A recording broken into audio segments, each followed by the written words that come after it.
We begin from the House of Parliament, and Speaker Alban Bagbin has adjourned the House indefinitely due to a lack of business for lawmakers to discuss following the Business Committee's failure to convene and set the necessary agenda for the floor. Now, the recall session initiated by the NPP caucus was expected to address several critical issues. However, with the group's absence from the chamber, Speaker Bagbin once again adjourned proceedings indefinitely. More details follow in this report. Parliament on Thursday, November 7, 2024, reconvened from recess in response to a petition filed by the NPP caucus for a recall of the House. Now, during proceedings on Thursday, it was only members of the NDC group who were cited sitting on the right-hand side of the Speaker to depict their position as the majority side of the House. However, on the left-hand side of the Speaker, there was no member of Parliament seated.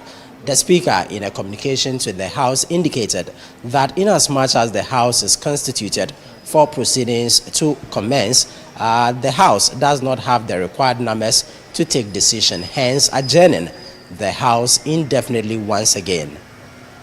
Unfortunately, the signatories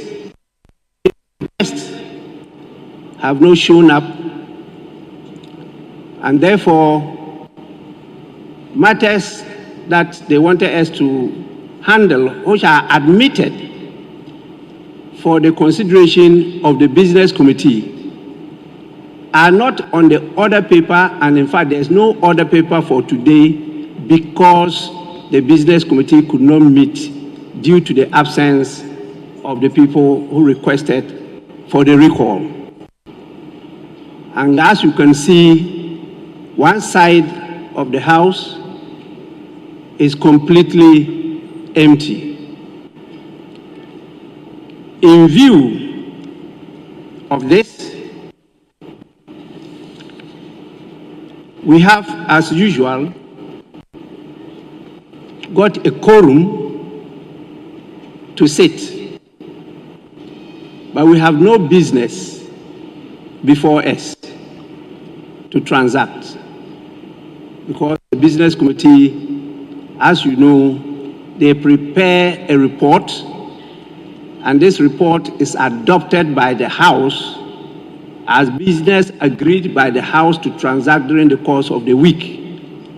In the absence of that, there is no other authority that can put business before you which you have not adopted to transact.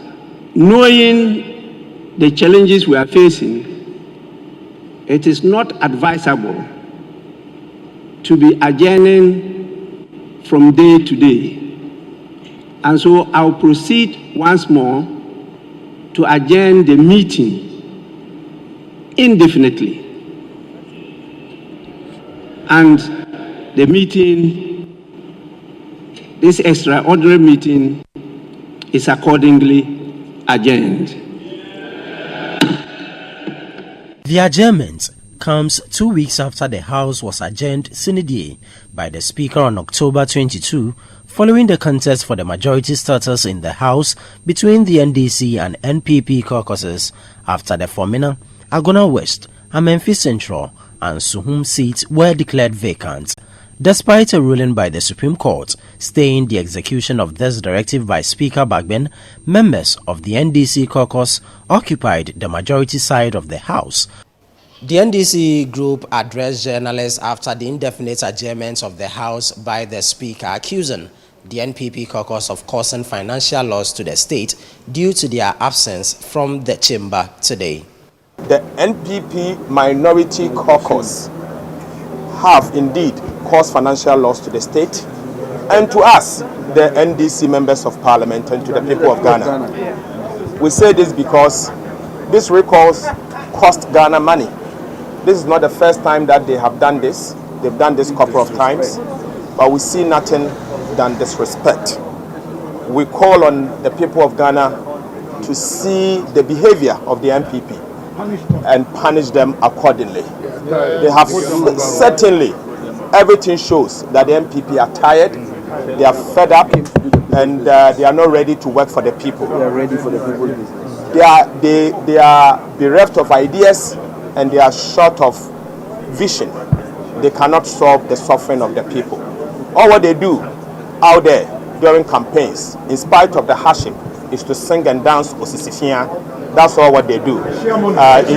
In times like this, when the ordinary Ghanaian is struggling to survive, they are dancing and singing Osisifia and sharing money. We want Ghanaians to see them as such and vote against them and sack them. What is before us, given precedent, is a matter under Article 99 of the Constitution, which in my view strongly belongs to the High Court as a forum on whether or not to declare a seat vacant or not vacant.